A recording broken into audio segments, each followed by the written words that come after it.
A quick recap of step 1 in the constructive conversation that I covered in vlog number 3 last week is when your kids are acting up and lashing out at you for apparently no reason, do absolutely nothing. Walk away, breathe, don't exacerbate the situation. I want to pad step 2 with a little explanation before I get there because it's going to sound counterintuitive and it's not the way we were raised. But I want you to just hear me and understand why it works before I tell you exactly what step 2 is.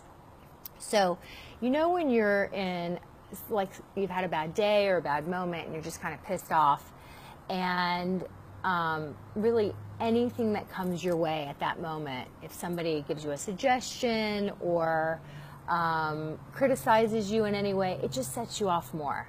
You're just not in a place to hear it. And the reason you're not in a place to hear it is because you're in the emotional centers of your brain when you're feeling that kind of, pissed off mood and something's happened. So the same goes with our kids. When they're in the emotional center of their brain, they really, anything we say or do is just going to infuriate them more. So if we want to have open, positive communication with our kids, which leads to a connected, rich relationship, then we have to learn these communication skills and how to say things in a way that they're actually going to be able to hear us. Otherwise, it's a waste of our breath. So your child lashes out at you. They're in the emotional centers of your brain, any of their brain. So anything you say at that moment, they don't hear you. Allow time to pass. Do nothing. And then when you go back to them, to get them back into their prefrontal lobe where they can access all of those executive functioning skills, where they can problem solve and think and show up as their most brilliant selves. The way to get them back there is to make sure that they are not in defense mode. And my favorite tactic is the apology. And the reason it sounds counterintuitive, because it might seem like you're giving away all your power to apologize to your child when you've done nothing wrong and they lashed out at you. They got into the car and you said, "How was your history test?" And they attacked you and said, "How am I supposed to know? I just took it today." She doesn't grade it and give it back the same day. Why do you ask questions like that? I don't know. And so then it's like, okay, now I just don't do anything and I don't defend myself and then I go back later and I apologize? How does that make sense? This is why it makes sense. Because you can always find some ownership. If you look at it from your child's perspective, like they just had a long day and now they've gotten into the car. Maybe they feel terrible about how they did on their history test and they've gotten in their car after a long day where there were social pressures and maybe they were left out at lunch and they made a fool of themselves at PE or whatever is going on. And you're like, "How was your history test?" Because you want to know and you're curious and you're trying to make conversation with your kid that you haven't seen all day. And they feel interrogated and they feel like, "Well, thanks a lot for bringing up the thing that I really don't feel like talking about right now." And so they bark at you.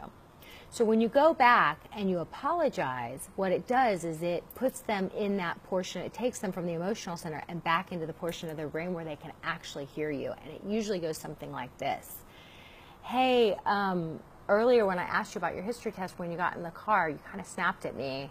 And I just wanted to say I'm sorry for bombarding you with questions the second you got in the car. You probably had a stressful day. And if I was in your shoes or when I've been in your shoes, that would probably annoy me. And I don't want to be that person. So I'm sorry. I'm going to, feel things out in the future and not just start attacking you with questions the second I see you. I mean, I miss you when I'm not with you and I want to hear about your day and I want to catch up. But it's really not fair for me to just jump in before you're ready. So I'm working on that and I hope you'll accept my apology." And then, can you imagine after that? Like, there's no way your child's going to say, "Yeah, you are annoying. You're terrible." They're out of their emotional center of their brain at that moment. They've heard you and they're most likely going to say, "It's okay," or "Sorry for lashing out at you." So it just opens it up where now they can hear you. You guys can go on and have a conversation, find out about their day. Maybe, you know, maybe they'll be saying, yeah, well, actually, I was just really hungry because the lunch was disgusting today and I didn't eat a thing, and, you know, I'm starving. You know, you'll actually find out what was the reason for their bad mood versus you jumping in, lecturing, telling them, you will not speak to me that way, and how dare you, and I just asked you about your day, and, you know, going into a lecture, you guys will be on opposite teams, and you'll probably never find out what went on with their day. And isn't the point of it all so that we can talk and really communicate with our kids? I really love this tool. It's my favorite thing. I feel like this is the golden nugget. It has helped me with my relationships with my children and other relationships in my life as well.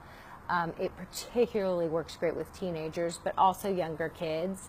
And it's just a great communication tool. It's just about owning your own behavior, and it feels good for everyone. So have a great weekend. I hope this helps you out. Feel free to reach out to me or comment below. Okay.